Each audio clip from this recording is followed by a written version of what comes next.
जगाच्या कल्याणासाठी महादेवाच्या 5 मुखातून 5 महामंत्र बाहेर आलेले आहेत. पहिल्या मुखातून पहिला मंत्र बाहेर आला, तो मंत्र आहे ओम. ओमला प्रणव अक्षर म्हणतात. आपले ऋषी मुनी पहाटे उठून ध्यान लावायचे आणि एक मंत्र जाप करायचा, हरि ओम किंवा ओम. ओमकारचं ते स्मरण करायचे, ओमकारचा उच्चार करायचे. आणि असंही योगा वगैरे करताना अगोदर ओमचा उच्चार करतात. संगीताच्या क्षेत्रामध्ये पहाटे रियाजाला उठले तर अगोदर ओमच म्हणावं लागतं. योग असेल, पहाटेचा रियाज असेल, पहाटेची साधना असेल, ओम शब्दानच होते. आणि आपली संत परंपरा सुद्धा ओमला किती महत्व देते. माऊली ज्ञानोबरांनी ज्ञानेश्वरीचा आरंभ केला, पहिले काय लिहिलं, ओम नमोजी आद्या. ओम पासूनच सुरुवात आहे. या ब्रह्मांडामध्ये जेवढी काही शब्द रचना आहे ती ओम त्याचं मूळ स्थान आहे. तिथूनच सगळ्या शब्दांची निर्मिती आहे. नाथ महाराज सुद्धा म्हणतात, ओंकार स्वरूपा सद्गुरु समर्था, अनाथाच्या नाथा तुझ नमो, तुझ नमो, तुझ नमो, तुझ नमो, तुझ नमो. नमो माय बापा गुरु कृपा घना, तोडिया बंधना माया मोहा. आपल्या संत परंपरेमध्ये सुद्धा ओम हे मूळ. बरेच लोक अनुग्रहित असतील. अनुग्रहित लोकांना जो अनुग्रह प्राप्त झालेला आहे, जो दीक्षा मंत्र प्राप्त झालेला आहे, तर त्या दीक्षा मंत्राची सुरुवात सुद्धा यानंच असते. सद्गुरु कृपेने जर तुम्हाला ते प्राप्त झालं असेल तर सुरुवात यानंच आहे.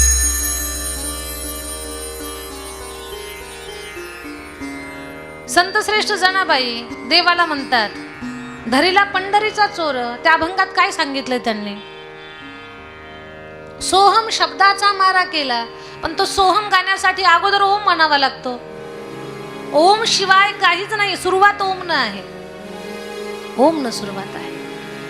एखाद्या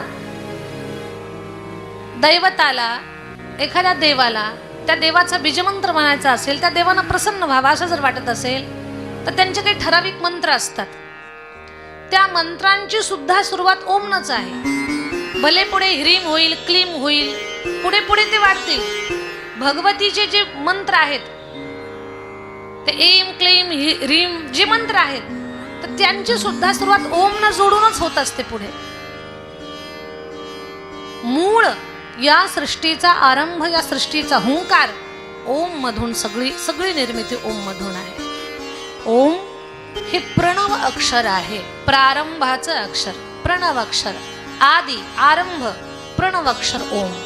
भगवान श्री शंकराच्या मुखातून ते बाहेर पडलेलं आहे. ओम. आपण काही पहाटे योगा करत नाही, ऋषीसारखी तपश्चर्या करत नाही. मग आपल्याकडनं ओमचा उच्चार तर व्हायला पाहिजे. मग काय करावं त्याच्यासाठी, प्रत्येकाच्या खिशात, पर्समध्ये, पॉकेटमध्ये मोबाईल आहे. कॉल आला, हॅलो म्हणण्यापेक्षा हरि ओम असं म्हणा, मग सुरुवात करा बोला. सोपं आहे की नाही. पण मी सांगितलं आणि तुम्ही लगेच उद्या केलं असं होणार. काय प्रामाणिक आहेत तुम्ही, सरळ नाही म्हणता. मला वाटलं हो म्हणतील काय. प्रयत्न करा, प्रयत्न करा. फोन आला, हॅलोचा अर्थ तर मलाच माहिती नाही. आपल्यापैकी कोणाला माहिती असेल तर कथा झाल्यावर सांगा हॅलो म्हणजे काय. हॅलो म्हणजे काय त्याचा अर्थ माहिती नाहीये. यस नो इंग्रजीत ते सगळे शब्द शिकवले, पण हॅलोचा अर्थ काय तो काही शिकवलेलाच नाही. आता मी ग्रामीण भागात शिकले म्हणून मला माहिती नाही. तुम्ही शहरातली माणसं मंडळी आहात, तुम्ही जर शाळेत शिकला असाल हॅलोचा अर्थ काय तर कथा झाल्यावर कृपया मला सांगा.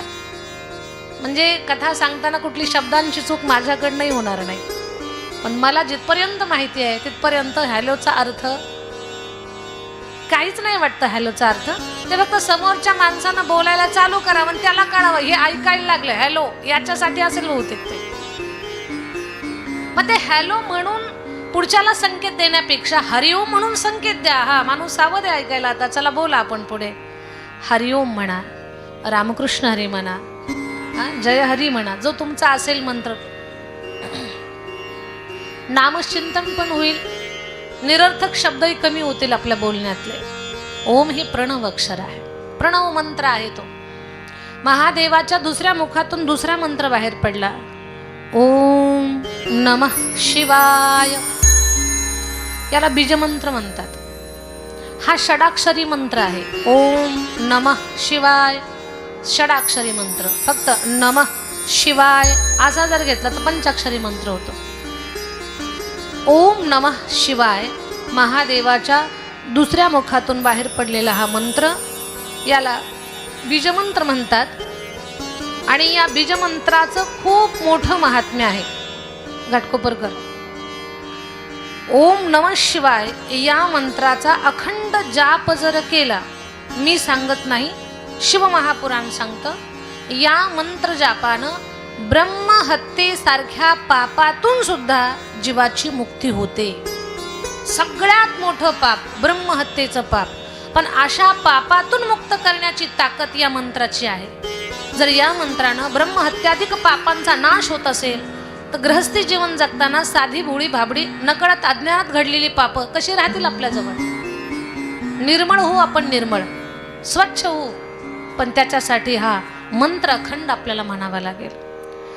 ग्रंथात सांगितलंय, ब्रह्महत्यादि पापानां राशीन प्रमितान मुने शिवनाम धृतं प्रोक्तं नाशयत्याखिलान् नरे. ब्रह्महत्येसारखी पातकं नष्ट होतात असा हा तेजस्वी मंत्र. तेरा पल पल बीता जाए मुख से जप ले नमः शिवाय. ओम नमः शिवाय, ओम नमः शिवाय, ओम नमः शिवाय, ओम नमः शिवाय, ओम नमः शिवाय, ओम नमः शिवाय या मंत्राचा जाप करावा. हा बीजमंत्र आहे. पहिला प्रणव मंत्र, दुसरा बीज मंत्र. महादेवाच्या तिसऱ्या मुखातून तिसरा मंत्र बाहेर पडला, त्याला गायत्री मंत्र म्हणतात. जुन्या काळात, आज ब्राह्मण देवतांच्या घरी हा मंत्र ऐकायला मिळत असे, पण जुन्या काळामध्ये ब्राह्मण देवता जी उपासना करतात ना, ती सगळी उपासना बहुजन समाजामध्ये सुद्धा करत होते. सगळी लोक करायची ती उपासना. काळाच्या ओघात त्या सगळ्या गोष्टी पासून आपण दूर गेलो, पण ती सगळी उपासना त्रिकाल संध्या वगैरे सुद्धा साधारण माणसाच्या घरात होत होती. पूर्वीच्या काळामध्ये छोटी छोटी लेकरं गायत्री मंत्र म्हणायचे. गायत्री मंत्रानं वाणीची तेजस्विता, बुद्धीची तेजस्विता या सगळ्या गोष्टी लेकरांना प्राप्त होत होत्या. गायत्री मंत्राचा 7 वेळा उच्चार करून गायीचा शेणाची गोवरी आणि पक्ष पंधरवड्याच्या काळामध्ये ज्या दिवशी आपल्या घरी पक्ष आहेत त्या दिवशी त्या गोवरीचा बनवलेला विस्तव, त्याच्यावरती नागिनीच्या पानानं 7 देशी गाईचं जे तूप आहे त्या शुद्ध तुपाचे 7 थेंब गायत्री मंत्र म्हणत जर आपण तर्पण म्हणून सोडले तर अगदी आपल्या पितरांना सगळा प्रसाद, जे काही आपण पवित्र भावनेनं श्राद्ध पक्ष जे जेव घालतो तर ते त्यांना पुण्य प्राप्त होत होतं.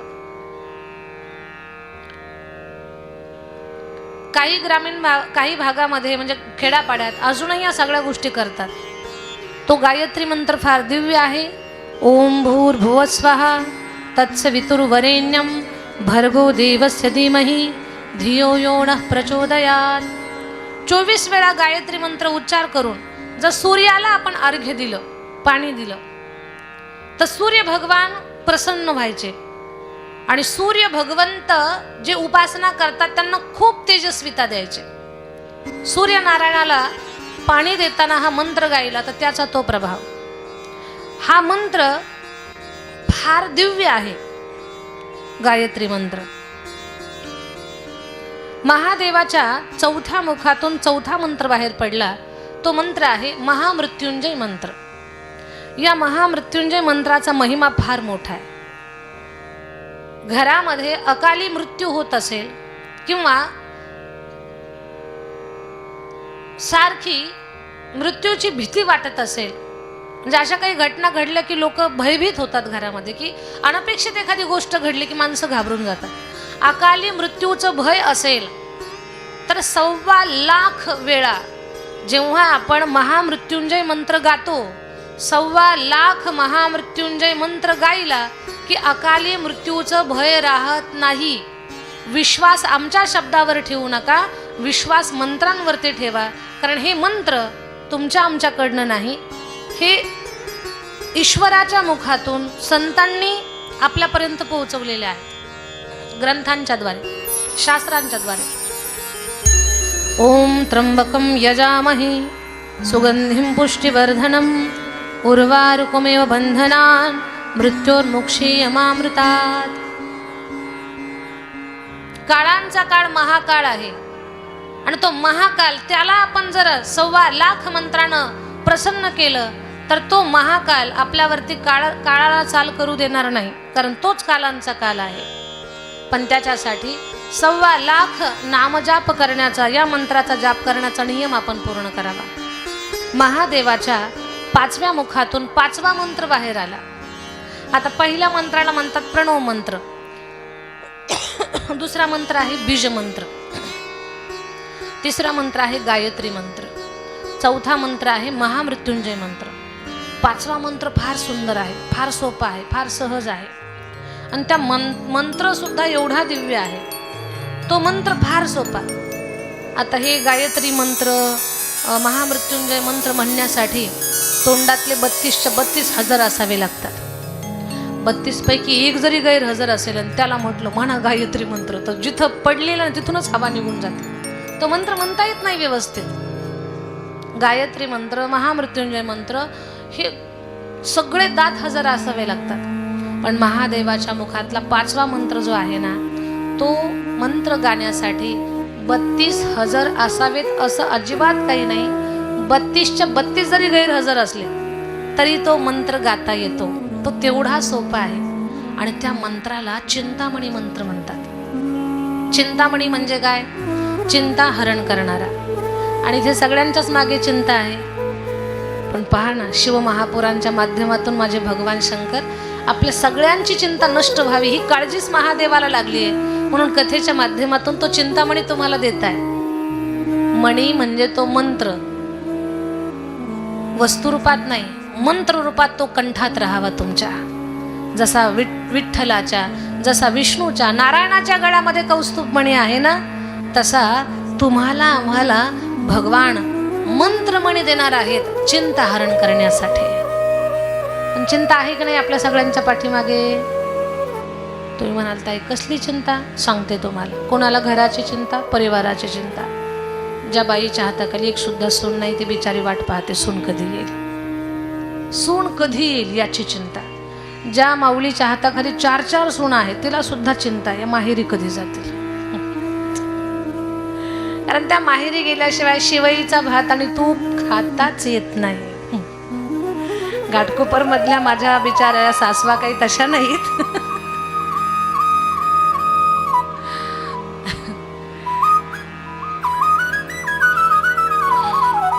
सगळ्यांच्या मागे चिंता आहे.